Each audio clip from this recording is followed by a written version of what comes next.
In this video, I'm going to show you how to make jump up like BOU and HEDEX.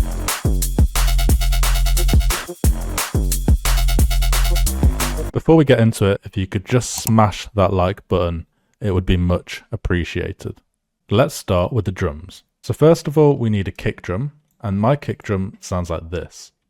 So all the samples I'm using in this video are just from my Chaos Collection sample pack. This is a kick drum from that sample pack. And all I've done is added a bit of Fruity Blood overdrive to it. So it sounds like that. And then all we're going to do is put one at the start of each bar, like this. And then copy all four, drag them to the halfway point, and then drag them half a beat this way to get that drum and bass pattern. Next, we want a snare or clap. Now, BOU really likes to use crisp claps in his tracks. And so does HEDEX, but he also uses some snares as well sometimes. But in this scenario, we're going to use a crisp clap. And we're going to put this every second beat and fourth beat. And then we're just going to duplicate these across like that as well. And then we should have something that sounds like this. And also on the clap, I have a decapitator, which is just like a saturation style tool that just makes it sound even more crisp. Next, we have a little hi-hat coming in once per bar in the halfway point, like this. And this just makes it sound like this. Quite a lot of reverb on it. And then on top of that, we have a drum loop. So this is just like a drum tops loop that sounds like this. So this is just duplicated for 8 bars. But then at the end of the 8 bars, we have like a 2-bar transition. And then we have it again after 32 bars, but it's slightly different. So I'll just play what these sound like for you so you can just get an idea. And we also have this little snare thing. So let me play it. And then this one. So we're also using some automation here on the kick group to make it sound even cooler. So I'll just show you that. So the EQ is being automated. And that gives that cool sounding effect. I'll play it solo for you. And that is the drums complete. The 32 bars then just repeats for another 32 bars. And that's the full drop. Now in this situation, the drop is super long just because the intro is really short. So I'm just getting it up to that like 3-ish minute mark. But it's up to you how long you make your drops. Now let's look at the basses. 3 main basses going on here. I'll play them for you. We have this respace style in the first one. And then we have like an 808 style. And then we have a wobble. And then we have a fat sub underneath the wobble. And then later down the line, after 16 bars, we switch up the wobble to this lower wobble. In this track, we have 8 bars of the first wobble, 8 bars of the first wobble varied. So that's just little changes in some of the bass sounds and the positioning of the bass sounds. And then we just duplicate this whole section into this section, but then we change the wobble to a low style wobble. So it's basically the same. And then we have similar format for drop number 2 as well. So let's go through each bass sound. So this respace that I've turned into like a pluck style thing, lead bass, is actually used in the intro. So I've just got it down here in the intro, but we'll go over that later. And it's literally just a basic MCB on -2 on 4 unison. And then the effects are just distortion, compression, and EQ. And then we've got some post-processing on it. So we've got a big EQ like this, some distortion, and then we've got a sidechain and a filter just to automate stuff in the intro. So the second bass is like an 808 style bass.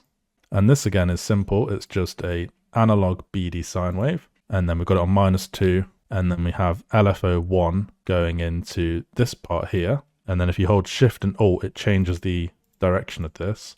So you can have it facing this way. And that's on 20. And then we've got envelope 1, which is just these settings on the level here.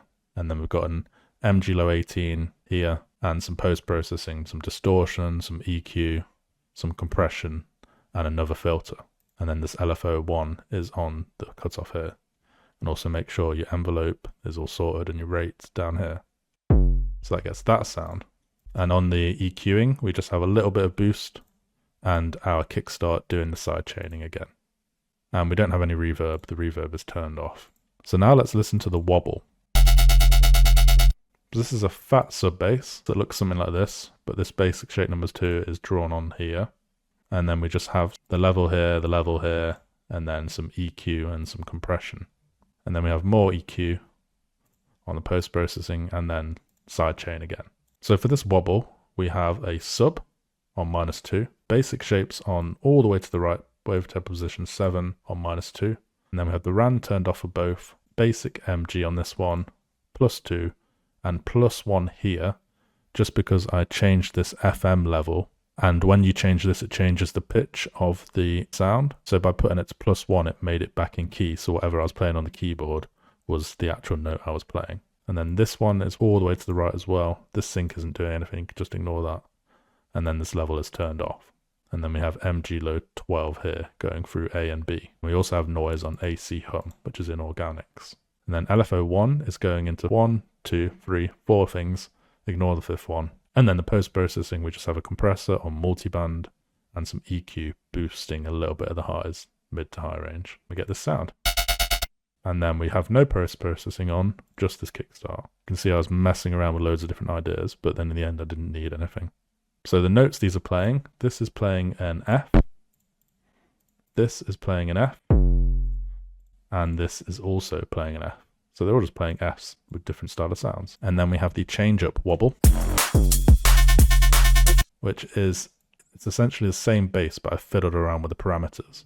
So you can see I'm using the same things here, but I've changed the wavetable position. I'm using the sync tool.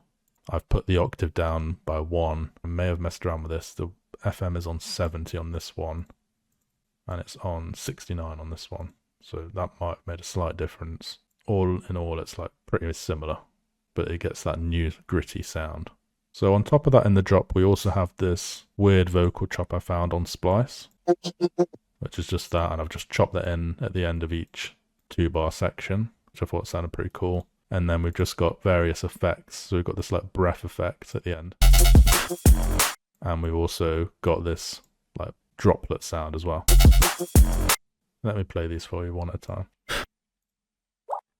And then we've just got the basic things like a riser at the end of the 8-bar section, and then a riser and another riser at the end of this section, which sounds like this.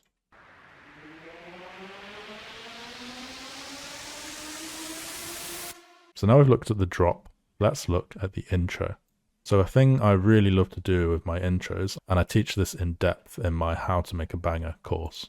There's a free music production workshop down below if you want to check that out and see what that's all about. So the basic theory behind this is that when you struggle to create an intro, you already have like the foundations of a drop. You just keep shortening the intro down until you have something that works. So essentially this has been shortened down to 16 bars, but originally I was trying like a 32-bar intro. Then I might have shortened it down to a 24-bar intro, and then a 16-bar intro, and then very rarely I might do like an 8-bar intro, but that doesn't really happen that much. 16 is normally the limit. So what have we got in the intro? So I actually made the drop before the intro in this case. So I actually had a different drop. I had like a melody before I had this wobble here. And this was playing similar notes to what this intro pluck / respace is playing here.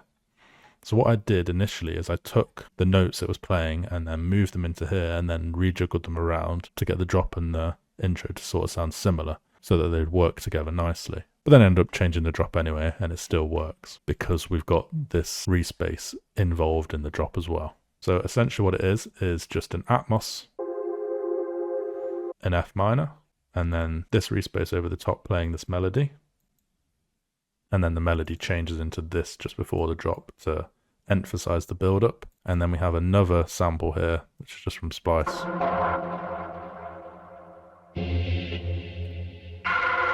And then what I've done is automated all these sounds here to get this. So essentially what I've done is I've created loads of random automations using like EQ, distortion, love filters, and you can see them all working when I press play.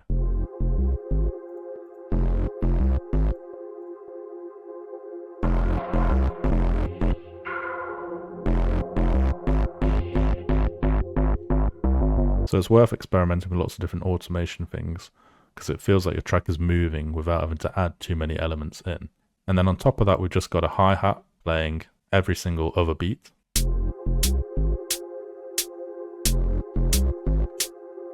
Pretty standard, that one is. And that is the Chaos Open Hi-Hat 08. And then we've got some effects going on here as well, which I'll just mute so you can hear them on their own. So we've got white noise, and we've got rain, and then we've got a sweeping down filter, 2 risers, and then we've got this cool breath sound here as well, which I put really quiet in the background because I thought it added a nice little dark ambience style thing. And then the respace hits on the first beat here like this, and then it hits here as well. And then we also have at the end of every 4 bars. So I just played the whole drop bit so you can see. So I'll just drag these down here just to make it a bit more. So let's play it so you can hear what's going on.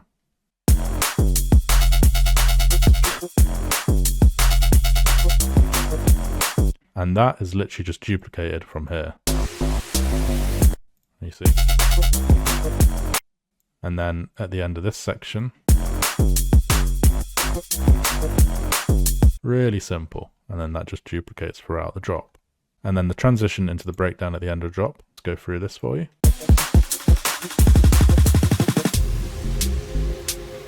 So we literally just do this kick all the way into the breakdown, and we extend this snare as well, remove the clap from the end, and then go into these impacts, and then it just restarts. It's that simple.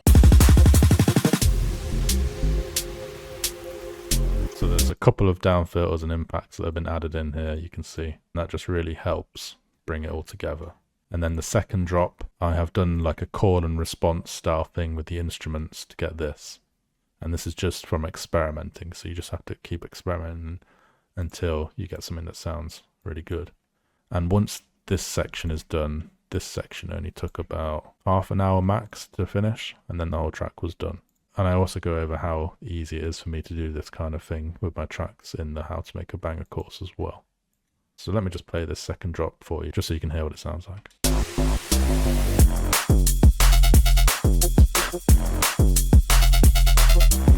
That is the track complete. Let's listen to the final product.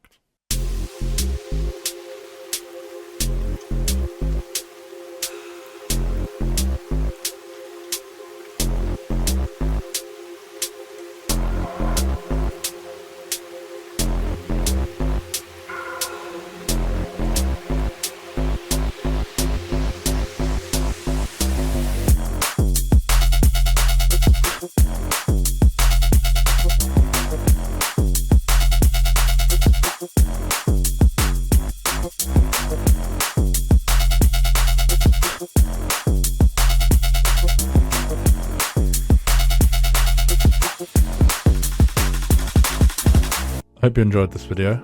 If you did, it would mean a lot if you could smash that like button if you haven't already. Thank you all for watching, and I'll see you all in the next one.